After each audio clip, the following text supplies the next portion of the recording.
Assalamualaikum warahmatullahi wabarakatuh.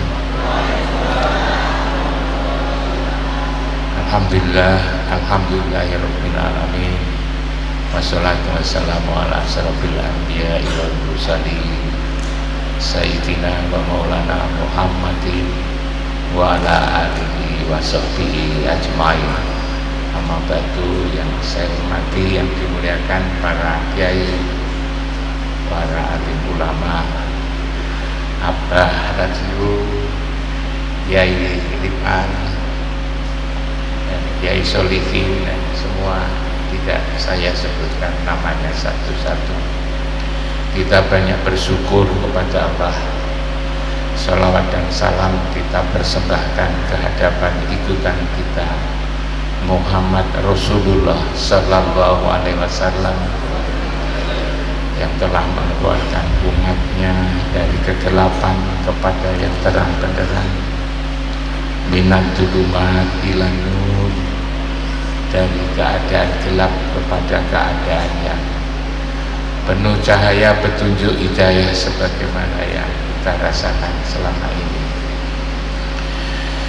Ibu-ibu, bapak-bapak semuanya,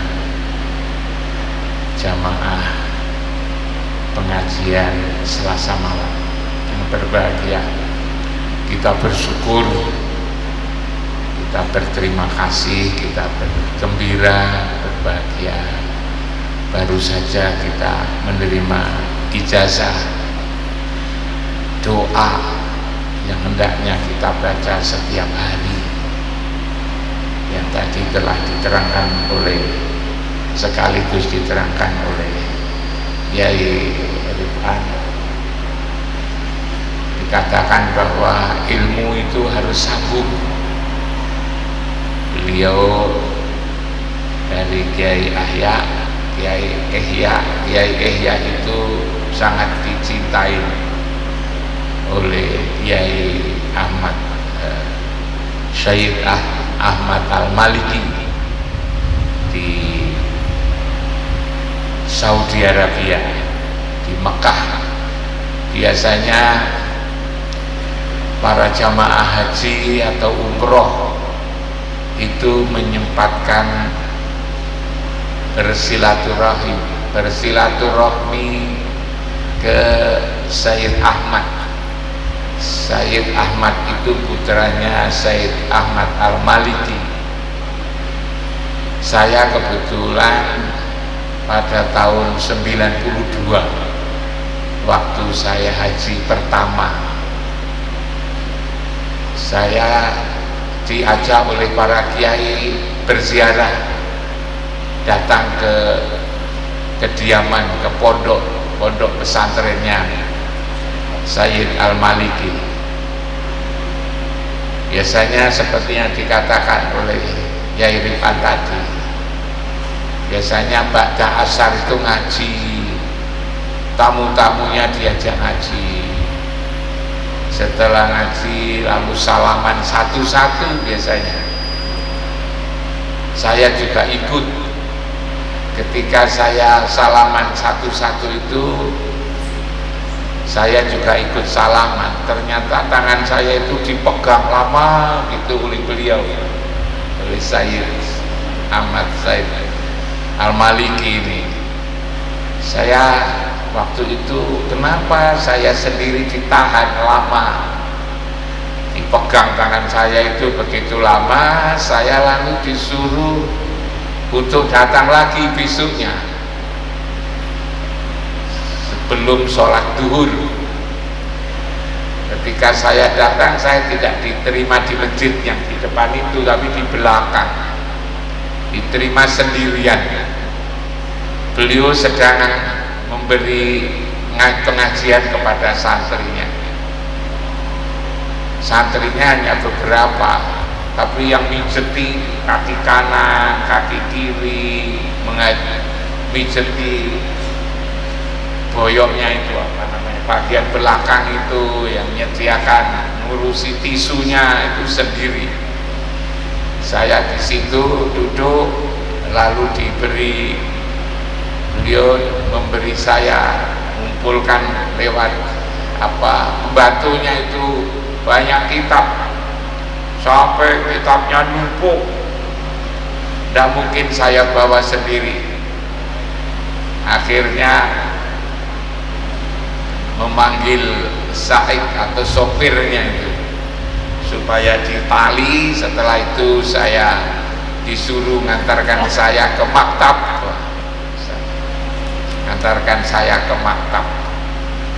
jadi saya ngaji kepada beliau itu hanya setengah jam, tapi kitabnya sak karung yang disuruh bawa pulang.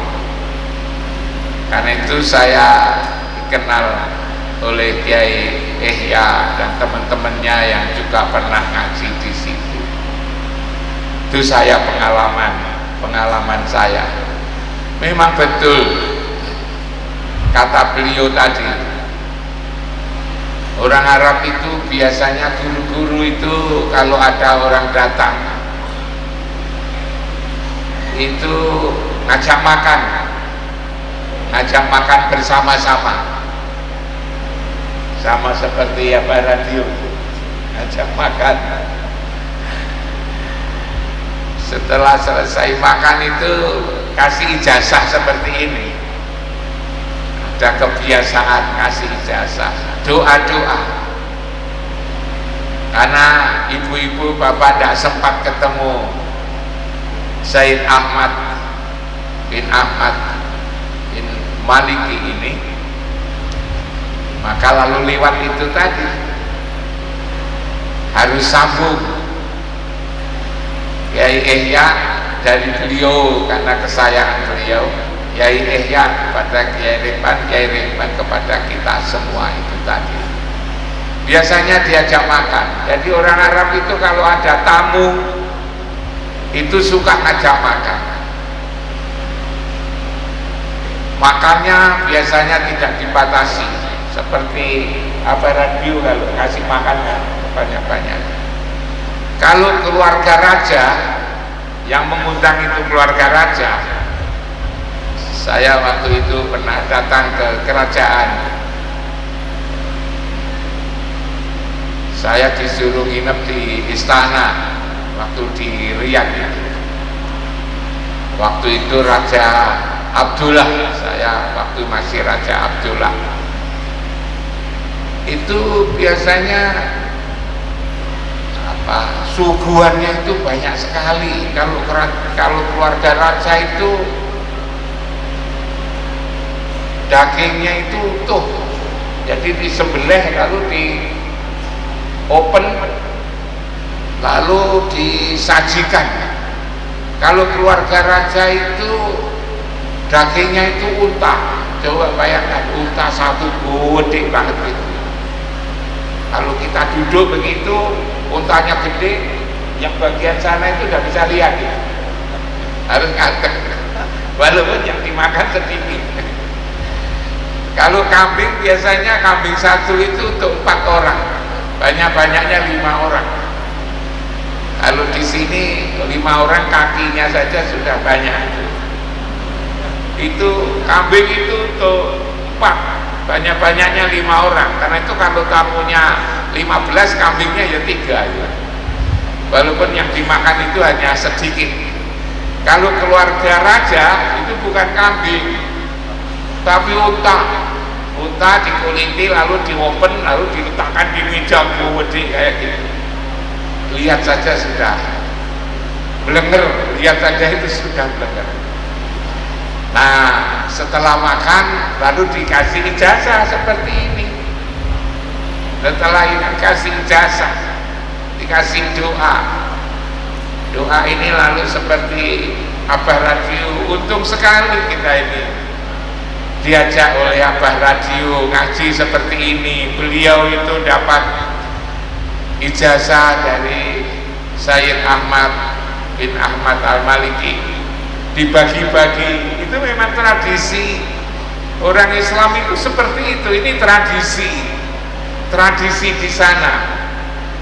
Saya kebetulan bisa cerita karena saya pernah tidak saja Jeddah, Mekah dan Madinah, saya juga ke Riyadh, saya juga ke Kail, saya ke Kun Fuda itu jauh sekali. Saya ke Kail, ke ulama-ulama besar yang ada di sana. Itu juga begitu. Kalau ketemu diajak makan, lalu dikasih ijazah seperti ini, untuk kita itu agar bersama-sama mengamalkan itu. Umat Islam itu mesti saling kasih sayang diantara sesama, itu kasih sayang. Kalau sudah sesama muslim itu tidak tukaran, tidak tengkar, tidak berselisih. Wong ilmunya saja bersanad seperti disampaikan beliau ini. Karena itu kalau kita sesama muslim lalu masih berselisih, bersepeda, lalu saling merendahkan, nyakiti hatinya, nyinggung perasaan, itu sebetulnya belum manjur. Islamnya itu sebetulnya belum masuk. Kalau kita itu muslim yang benar-benar kita bisa merawat keimanan kita, itu tidak tega sebetulnya. Kita tidak tega kalau sampai kita itu nyakiti saudara-saudara kita sendiri, tetangga kita sendiri, sesama jamaahnya radio. Tidak tega sebetulnya. Pertanyaannya bagaimana agar kita bisa mengendalikan nafsu kita ini seperti apa? Itu ibu dan bapak sekalian, banyak kita baca ini, kita baca ijazah tadi, doa dari Sayyid Ahmad bin Ahmad Al-Maliki ini kita baca. Syukur-syukur ibu dan bapak sekalian, kalau kita baca merasa sowan Rasulullah di tempat ini. Kita tidak perlu datang ke sini setiap hari, tidak mungkin kita datang ke sini, tapi ketika kita baca, kita merasa berada di tempat yang mulia ini. Makanya saya senang sekali kalau ke sini ada gambar Ka'bah yang kemarin saya terangkan, gambar Ka'bah ini. Kita berdoa, lalu kita merasa sowan Rasulullah di sini. Dulu kan pernah saya ceritakan, dulu itu saya kira-kira 7 tahun yang lalu, saya ini kepala saya bagian kanan ini sakit dari badan. Kalau saya tidur miring ke kanan ini 5 menit saya tidak betah. Saya berbulan-bulan tidur itu dana atau ke kiri. Sebab kalau lebih dari 5 menit itu tidak betah, ini panas. Lalu suatu saat tanpa saya miring ini sudah kambuh. Akhirnya oleh teman saya disuruh periksa di Dr. Daniel. Dr. Daniel itu adalah seorang dokter ahli bedah. Prakteknya di rumah sakit primer di Jakarta. Ketika saya datang di situ, saya lalu diperiksa pakai alat-alat sederhana. Katanya tidak ketemu penyakitnya. Setelah itu saya dimasukkan di MRI yang besar itu. Orang-orangnya dimasukkan ke tempat yang gede, alat yang bisa merekam penyakit yang ada di dalam tubuh saya ini. 30 menit semua pakaian dilepas kecuali pakaian dalam, saya dimasukkan. Ibu dan bapak-bapak sekalian, ternyata di kepala saya ini ada daging yang tumbuh, katanya itu tumor. Setelah itu saya diberitahu oleh Dr. Daniel, katanya harus dioperasi. Bayangkan, ngoperasi kok kepala. Kalau yang dioperasi misalnya perut atau kaki gitu, enggak menakutkan. Ini yang operasi di kepala. Saya lalu tanya, peluang sembuhnya gimana dokter? Ya kita usahakan, diusahakan katanya. Lalu nanti kalau terjadi kekeliruan operasi, lalu saya sembuh tapi saya tidak bisa mikir, soalnya kan kepala. Kita usahakan untuk tidak keliru katanya. Kita usahakan untuk tidak keliru. Lalu kira-kira yang paling berat, yang berisiko itu apa? Yang paling berat karena mengoperasi kepala. Disebut umur saya itu sudah 65 tahun. Ini yang berat. Umurnya sudah 65 tahun. Akhirnya saya mikir bahwa Rasulullah dulu usianya 63, saya sudah 65, berarti saya sudah lebih 2 tahun, sudah dikasih kelebihan 2 tahun. Ya sudahlah dokter Daniel, tidak perlu ditambah lagi. Mungkin memang saya itu usianya ya 65 itu. Dia bilang, jangan Prof Imam, umur itu begitu penting. Anak-anak dan cucu itu masih seneng kalau lihat kakeknya, katanya. Ya tapi kan kepala ini masa dibedah. Saya masih tetap bersikukuh, tidak usahlah dibedah. Akhirnya saya diajak karena saya tidak sepakat sama dokter Daniel, saya diajak untuk konsultasi ke dokter senior, dokter pembimbingnya dokter Daniel. Saya diantarkan ke rumahnya. Nyampe di rumah oleh dokter Daniel diterangkan secara rinci dokumen-dokumen hasil MRI tadi kepada beliau. Dalam waktu singkat bisa dipahami oleh dokter senior. Setelah itu paham, lalu dokter Daniel diminta untuk kembali ke rumah sakit primer di Jakarta. Barangkali ada pekerjaan lain, tinggal berdua. Ketika berdua itu saya diberitahu oleh dokter ini, radio Yai Lipan. Dokter itu mengatakan, tidak perlu khawatir Prof, tidak perlu khawatir, tidak perlu takut, tidak perlu sedih, tidak perlu galau, katanya. Pengusaha orang dibilang kepalanya sudah tumbuh daging kok tidak takut, itu gimana itu pikiran saya. Wong ini sudah galau kok lalu dilarang galau. Lalu gimana? Dia bilang, dokter itu di mana-mana tugasnya yang periksa lalu ngobati. Tidak ada dokter di seluruh dunia ini yang mengatakan aku sanggup menyembuhkan. Coba Prof Imam pergi kemana-mana di seluruh dunia ini, cari dokter yang berani mengatakan saya bisa menyembuhkan. Tidak akan ketemu. Dokter itu tugasnya hanya memeriksa dan mengobati. Lalu saya tanya, lalu bagaimana dokter? Ayo, dokter sudah dalam dalam berusaha menolong Prof Imam pakai operasi.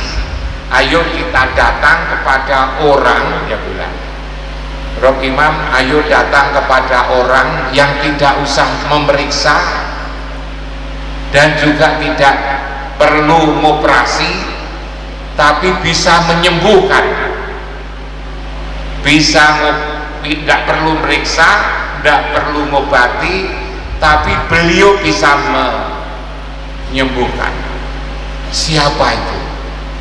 Dijawab Rasulullah Muhammad Sallallahu Alaihi Wasallam. Yang tidak perlu meriksa, yang tidak perlu mengobati itu adalah Rasulullah Muhammad Sallallahu Alaihi Wasallam. Saya waktu itu bertanya, Kenapa kalau kita memohon kok tidak langsung saja kepada Allah? Dia bilang, Prof Imam, Gusti Allah itu tidak ngurus sampean, katanya. Coba jawabannya, kok Gusti Allah itu tidak ngurus sampean? Gusti Allah itu sudah menyerahkan pekerjaan ngurus menungso itu kepada kekasihnya. Siapa itu? Rasulullah Muhammad Sallallahu Alaihi Wasallam. Kita tidak akan bisa nyampe kepada Allah, itu tidak bisa, bro. Kita harus lewat seseorang kekasih beliau. Siapa orang itu? Itulah Muhammad Sallallahu Alaihi Wasallam. Lewat Muhammad, agar Muhammad itu nanti memohonkan kepada Allah. Itulah yang disebut-sebut oleh Yai Rifan itu, kita harus berwasilah. Ya ayyuhalladzina amanu ittaqullah wabtaghu ilaihil wasilata. Carilah wasilah, wajahidu fi sabilihi la'allakum tuflihun. Kita disuruh untuk mencari wasilah. Jadi wasilah itu harus, saya waktu itu diterangkan, coba ketika Muhammad Mi'raj itu kan bersama malaikat Jibril. Apa malaikat Jibril bisa mendampingi sampai kepada bertemu Allah? Tidak. Pada tempat-tempat tertentu di langit ketujuh, kalau saya tidak salah, malaikat Jibril berhenti, Muhammad sendirian. Satu-satunya yang bisa nyampe Allah itu adalah Muhammad sebetulnya. Jibril saja itu tidak nyampe, apalagi sampean, katanya. Jibril saja tidak nyampe, apalagi sampean. Walaupun sampean sudah jadi rektor, sudah profesor, tidak bisa, tidak nyampe. Wabtaghu ilaihil wasilata wajahidu fi sabilihi la'allakum tuflihun. Prof, kalau sampean mau sholat, sebelumnya itu ada adzan. Setelah selesai adzan itu kan mesti berdoa. Doa ba'da adzan, setelah selesai adzan itu di mana-mana kan sama. Doa ba'da adzan itu di mana-mana kan sama, tidak ngarang sendiri. Tidak boleh ngarang, katanya Yai Rifan. Tidak boleh ngarang. Doanya sama. Di Batu kan juga begitu, Yai. Di sini juga begitu, Karangklosok. Di kampung saya juga begitu doanya. Allahumma rabba hadhihi da'wati tammah wa sholatil qa'imah ati sayyidina Muhammadanil wasilah. Datangkanlah ya Allah Muhammad sebagai wasilah. Tidak bisa langsung, datangkanlah ya Allah Muhammad sebagai wasilah. Kok lalu ada banyak orang mengatakan jangan wasilah, wong beradan lalu doa supaya wasilah kok? Di Quran surat Al-Maidah 35 juga gitu, ya ayyuhalladzina amanu ittaqullah wabtaghu ilaihil wasilata wajahidu fi sabilihi la'allakum tuflihun. Berwasilah. Karena itu ibu dan bapak sekalian, kita berdoa ini, dimulai kita ini membaca sholawat dulu agar nyambung, kita itu agar nyambung, syukur-syukur. Nah, kalau ibu ketika berdoa itu di sini, saya juga begitu. Saya diajak oleh Dr. Ayub Prof Imam datang kepada Rasul. Lalu gimana cara datang? Apa kita ke sana? Tidak perlu. Yang datang itu adalah ingatan kita, perasaan kita. ingatan kita merasa ada di sini. Saya diajak untuk beristighfar, mengulangi membaca syahadat, lalu diajak bersolawat, merasa berada di sini. Kira-kira hanya 5 menit ya, kira-kira hanya 5 menit. Saya disuruh merasa berada di sini, sowan Rasulullah. Kita tidak tahu kalau jasadnya dimakamkan di Madinah, di Masjid Nabawi. Tapi dalam beragama ini kita tidak urusan jasad, urusan ruhani Rasulullah itu di mana? Dikatakan la uqsimu bihadzal balad wa anta khilum bihadzal balad wa walidi wa mawala. Di tempat yang mulia ini dikasih tanda, dikasih simbol bahwa Allah ada di Baitullah, yang tandanya itu adalah bangunan yang dibikin oleh Nabi Ibrahim. Ini namanya. Saya diajak untuk mengingat, merasa berada di Masjidil Haram. Di Masjidil Haram ada Baitullah yang ditandai bangunan Ka'bah. Saya diajak untuk istighfar, syahadat, lalu sholawat 5 menit, 5-6 menit. Setelah itu selesai Prof Imam. Setelah kira-kira berulang-ulang sholawat, selesai Prof Imam. Lalu ditanya saya, rasanya gimana Prof? Rasanya kok dingin ya. Setelah sholat membaca sholawat itu kok dingin. Kalau begitu pulang aja Prof. Dicarikan tiket. Waktu itu ada Garuda jam 3:30. Saya naik Garuda 3:30 dari Cengkareng lalu ke Surabaya ke sini rumah. Subhanallah, Yai, apa radio dan juga para yai yang lain. Saya itu heran. Ketika saya nyampe di rumah, saya tidur itu sudah begini. Saya sudah bisa ke kanan, sudah tangan, sudah ke kiri, dan sudah tidak terasa lagi. Tidak terasa lagi. Setelah beberapa bulan dilihat lagi, daging yang tumbuh ini sudah tidak ada. Daging yang tumbuh ini tidak ada. Sampai sekarang saya tidak dioperasi.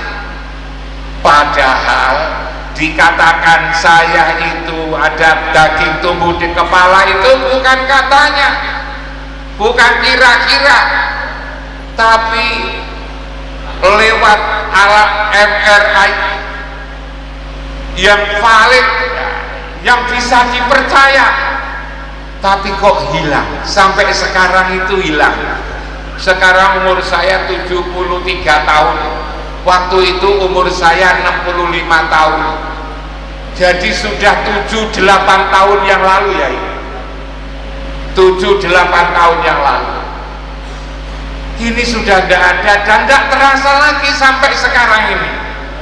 Padahal fotonya itu kelihatan, sampai sekarang fotonya di MRI itu kelihatan, tentang daging yang tumbuh itu kelihatan.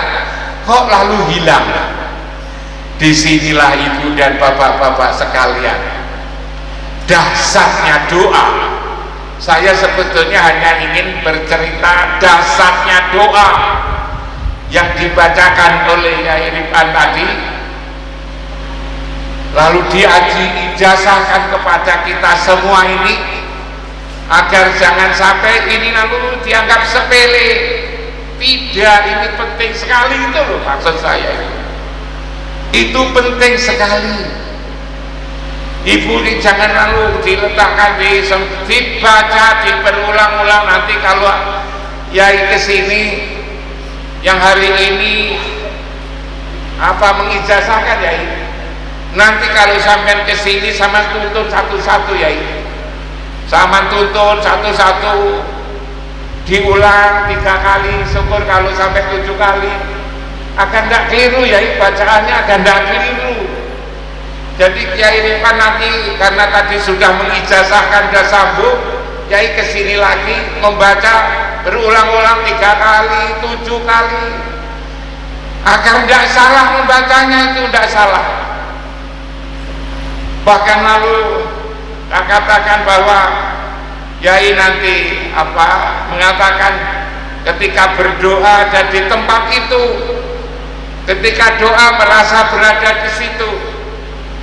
Ibu dan bapak sekalian, saya tadi ketika itu ingat surat An-Nisa ayat 64. Surat An-Nisa ayat 64 yang mengatakan wa ma arsalna min rasulin illa liyuta'a biidznillah walau annahum idzalamu anfusahum ja'uka fastaghfirullah wastaghfir lahum murrasul lawajadallahu laha tawwabatan rahimah. Dan kami tidak mengutus seorang rasul melainkan untuk ditaati.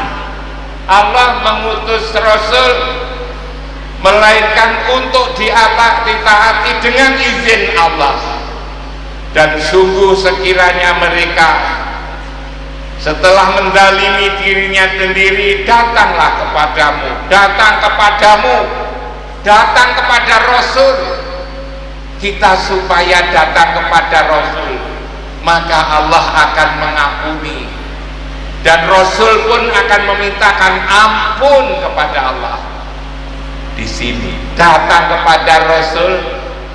Sebab begini Ibu dan Bapak sekalian, pekerjaan yang paling sulit itu adalah pekerjaan ini loh, ngurus hati ini loh. Ngurus hati ini yang bolak-balik saya katakan, itu sholat saja susah. Ketika kita takbiratul ihram Allahu Akbar, hati kita itu ingatan kita kemana-mana. Agar tidak kemana-mana, maka ingat ini, ingat tempat ini. Apakah kalau ingat ini tidak menyembah dikatakan nyembah berhala, nyembah Ka'bah? Bukan, ini hanya tanda saja. Ini tanda agar ingatan kita ini tidak kemana-mana. Ini tanda sebetulnya. Kalau kita merasa berada di tempat ini, maka insya Allah ingatan kita ini tidak lari kemana-mana, tidak ke pasar, tidak ke sawah, tidak ingat utang, tidak ingat HP, tidak ingat ternak. Sini. Dan kalau kita merasa di sini, kita hukumnya ketemu Rasul dan Rasul ketemu Allah. Karena itulah kita juga diajari, Ibu dan Bapak sekalian, kita itu diajari kalau sholat semua harus menghadap ke tempat ini. Orang seluruh dunia menghadap ke tempat ini kalau sholat. Begitu juga kalau berdoa. Saya tadi cerita, ketika saya sakit, saya diajak untuk ingat di sini, membaca sholawat, syahadat dulu, membaca sholawat.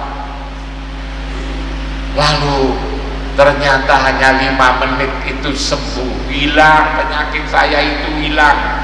Benar yang dikatakan itu. Tatkala kita merasa berada di situ, di tempat yang mulia ini, yang kemarin saya katakan tempat mulia ini disebut oleh seluruh kitab suci. Tempat ini disebut oleh seluruh kitab suci. Taurat menyebutnya jantung alam, Zabur menyebutnya pusat dunia, Injil menyebutnya sumbu alam, Quran menyebutnya itu rumah Allah. Tatkala kita merasa berada di situ, maka sebenarnya kita hukumnya, hakikatnya kita telah ketemu Rasulullah. Dan kalau kita ketemu Rasulullah, datang kepada Rasulullah, ingatanmu ada di sini, gitu loh maksudnya. Maka ternyata doa kita itu dikabulkan. Apalagi ini tadi dikatakan, diterangkan oleh Yai Rifan ini. diterangkan oleh beliau. Manakala kita membaca dengan tahu maksudnya pada waktu siang, lalu kemudian kita meninggal, maka diampunilah dosa kita dan akan dimasukkan ke surganya. Begitu juga kalau malam kita berdoa dengan doa yang dituntun oleh Yai Rifat tadi di waktu malam, maka sebelum malam itu habis, doa kita diampuni, bahkan kita akan dimasukkan ke surganya dengan membaca Sayyidul Istighfar, membaca penghulunya, membaca tuannya, membaca istighfar yang paling mulia, datang kepada Rasul. Maka janji Allah seperti itu menurut hadis yang diriwayatkan oleh Bukhari ini. Inilah ibu dan bapak-bapak sekalian, satu hal yang penting yang selalu saya katakan. Seringkali orang mengatakan, Prof Imam kok begitu sering menjelaskan ini? Karena ini adalah alamat. Ini adalah alamat dari mana kita berasal, alamat dari mana kita berasal, dan juga alamat kemana kita kembali. Yang saya katakan, ya Rifan, kalau tubuh kita ini dari ibu dan bapak, dari ovum dan sperma bertemu jadi bibit, lalu tumbuh di rahim ibu. Di situ sudah ada kehidupan, tapi belum sempurna. Lalu disempurnakanlah oleh Allah dengan ditiupkannya ruh. Di surat As-Sajdah ayat 9 itu, summa sawa'u wa nafakha fihi min ruhihi wa ja'ala lakumus sam'a wal absyara wal afidah qalilan ma tashkurun. Ditiupkannya ruh dari tempat ini. Ya Rifat tadi sudah pamit sama saya, katanya mau pulang dulu karena ada ngaji di Batu, katanya beliau. Mudah-mudahan beliau sehat, beliau mudah-mudahan sehat, lalu bisa ngaji di sini, bisa mendoakan bersama pada kita, lalu kita ada yang membimbing dalam kehidupan keagamaan ini. Jadi itulah ibu dan bapak sekalian, kita berasal dari sini dan nanti kita akan kembali ke tempat ini. Yang kembali ke tempat ini siapa? Ruhani kita ini. Tapi untuk bisa kembali ke sini jangan dikira gampang. Itu sulitnya bukan main. Sulitnya itu bukan main kembali ke tempat itu. Sebab yang menggoda kita namanya iblis, yang namanya setan, yang namanya jin, itu luar biasa. Karena itulah kita bersama-sama berusaha. Seringkali kita ini sembrono ibu dan bapak sekalian, yang mengatakan di mana tempat, semua tempat itu kan sama, kan selalu begitu. Ada orang mengatakan semua tempat itu kan sama. Tidak sama. Saya berani mengatakan tidak semua tempat itu sama. Coba sama mempelajari kelahiran para nabi dan para rasul. Itu semua yang di daerah itu kan, di sekitar Saudi Arabia, lalu di mana, di Mesir, lalu di Yordan, lalu di Irak, ya di sekitar situ. Lalu kepingin jadi nabi, jadi rasul, kita tinggal di Malang di sini, tidak pernah ada itu. Paling-paling yang lahir di sini kiai atau ustaz. Rasul tidak pernah ada yang selain tempat itu, mulai dari Nabi Adam itu tidak ada, harus di situ. Maka tempat itu memang lain, tempat itu memang berbeda-beda. Abah radio Beberapa bulan yang lalu itu haji itu apa? Wong haji itu wukuf. Wukuf itu apa? Wukuf itu berhenti, duduk, berdoa, tapi tempatnya harus ada di Arafah. Kalau sampean di belakang sini, di sawahnya Abah Radio di belakang, duduk-duduk itu kan, lalu ditanya, diajak apa oleh Abah Radio di belakang? Diajak wukuf. Wukuf kok di Karangploso? Nggak ada wukuf di Karangploso, itu nggak ada, harus ke Arafah sana. Setelah itu sa'i itu apa? Jalan kaki 800 meter, tapi jalan kaki itu tidak di sembarang tempat. Jalan kaki yang namanya sa'i itu adalah dari Sofa ke Marwah 7 kali, jalan lurus Sofa dan Marwah. Kalau jalan kakinya tidak di situ, namanya bukan sa'i. Coba kalau pagi-pagi bener itu jalan di depan ini kan lurus ada 800 meter, terus sampai diajak oleh Abah Radio mondar mandir ke sana kemari, terus tanya ada apa ini lagi sa'i kok di Karangploso. Sa'i itu ada di Sofa dan Marwah. Gandengan dari bagian daripada haji lempar jumroh. Lempar jumroh itu hanya lempar kerikil yang diperoleh dari Musdalifah. Lemparnya itu harus di Mina. Kalau lemparnya di sini enggak lempar jumroh itu. Berarti apa? Tempat itu penting. Makanya dikatakan kalau haji itu di Mekah, kalau sholat di mana? Sholat itu juga di situ. Makanya dikatakan di Quran wa ija'alna baita masabata linnasi wa amna. Diteruskan wattakhidhu mim maqami Ibrahim musholla, dan ambillah sebagian dari makom Ibrahim sebagai tempat sholat. Lah sholat harus di situ. Bagaimana caranya? Bukan tubuhnya tapi ingatannya merasa berada di tempat ini.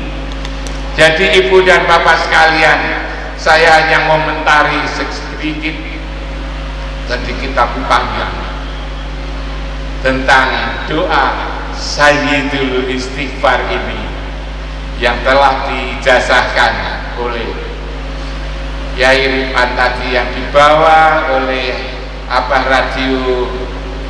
Kebaikan Abah Radio, punya apa-apa dibagi-bagi, punya doa dari orang mulia dibagi-bagi, punya tempat ini dibagi-bagi untuk digunakan sebagai tempat ngaji, punya doa dibagi-bagi. Inilah sesungguhnya satu kebaikan yang luar biasa, akhirnya kita menjadi saudara ini. Saya hanya ingin mengatakan berdoa penting. Selain kita ngerti artinya lalu kita ucapkan secara istiqomah, maka lalu ada tempat khusus berdoa. Ingat di tempat ini, maka insya Allah doa kita dikabulkan. Dan saya pengalaman saya ya, yang tidak bisa dibantah, karena ini pengalaman, bukan hanya cerita, ini pengalaman. Ternyata saya punya sakit tumbuh daging di kepala saja menjadi hilang. Abah Radio, karena itu ibu saudara sekalian, ini jangan dianggap sepele, jangan lalu kemudian dianggap sederhana. Penting sekali, karena itu kita hafalkan dan kita baca setiap hari siang ba'da sholat duhur asar, dan juga malam ba'da maghrib ba'da isya kita baca. Mudah-mudahan kita mendapatkan manfaat faidah dari doa yang dibawa oleh Abah Radio ini. Saya kira itu ibu dan bapak sekalian, saya menerjemahkan, menambah keterangan. Mudah-mudahan keterangan yang saya sampaikan masuk dalam ingatan dan kesadaran ibu, sehingga apa yang diberikan oleh Abah Radio pada kita semua mendatangkan manfaat yang sebesar-besarnya. Yang sekali lagi, sebelum kita berdoa, kita merasa di situ, kita bersolawat dulu, baru lalu kita doa. Moga-moga kita selalu mendapatkan ampunan dari Allah, mendapatkan petunjuk dari Allah, dan mendapatkan kasih sayang dari Allah dan Rasul. Kurang lebihnya mohon maaf. Assalamualaikum warahmatullahi wabarakatuh.